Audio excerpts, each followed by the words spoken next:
a really strange Grand Prix with 752 plot twists. Let's say, great job by Bezzecchi and great job by Aprilia. This has to be said already, even in the sprint race. Despite starting from the fourth row with a comeback and lapping at the pace of the leaders, you could see that if he had started well, the Grand Prix could have been his.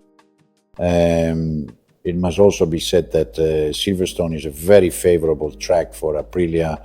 Alex Espargaroso won here a couple of years ago, so let's hope that one swallow doesn't make a summer, meaning that in the next race at Aragon, Aprilia will be as competitive as it was today. Well done, Bezzecchi, because he deserved it. He's a very, very, very strong rider.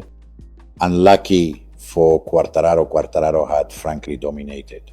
He had an incredible advantage. He was riding perhaps beyond what the bike could give him, because right now it's clear that he's a phenomenon like Marc Marquez. We've said it 1,000 times. And he's trying to bring Yamaha to the level of consecutive wins and podiums. However, a lot of clues add up. Yamaha seems quite ready.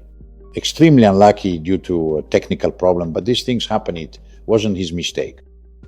It must be said to point out that a small crisis is beginning for Ducati, especially the factory Ducati team. Let's say that these races have shown that the 2025 bike is not sorted out. Those who have it, Marquez, Bagnaia, and the Giannantonio are really struggling. It didn't go well, but every year has taught us these things. The Ducati has always taken a bit of time at the start. This time maybe even more so, and it seems that the problems are a bit tougher than in previous years. It's clear that Marquez hides them a bit with his phenomenal riding. In fact, he's leading the championship, but he often crashes, often complains, and can't give what in his own way of being, he would like to. It's a championship that's becoming interesting, especially also because of Alex Marquez. Watch out, Alex Marquez is riding well beyond just yesterday's race. Alex Marquez is tough. Someone who wins 2 world championships is always a rider of a certain caliber. He's in the standings, he's second right behind his brother. Last year, he learned a lot having him as a teammate. Now he's on his own, and with De Gea, he's managed to get him a bit out of the way. And the problems, well, now Bagnaia has them. Bagnaia is in a bad tunnel, right in the middle of Vita tunnel, where he can't see either the entrance or the exit. He can't see any light. He has always complained about this bike, and surely he has every reason to. But there's also the psychological issue. We've always said that having Marc as a teammate affected him. It put him in a position where he couldn't give what, in my opinion, he should be giving. Because let's be clear, Bagnaia is a champion. The battle for third place was beautiful.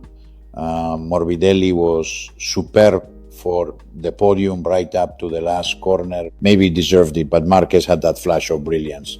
So in the end, he earned it too. Now there's the so-called Buscilli, in quotes, of Joe Martin and Aprilia.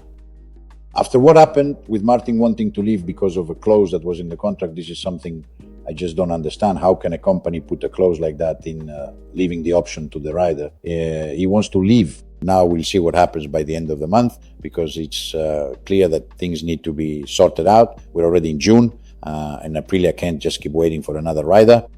Apparently now there's the Aprilia party at the end of May, and we'll see if Martin shows up.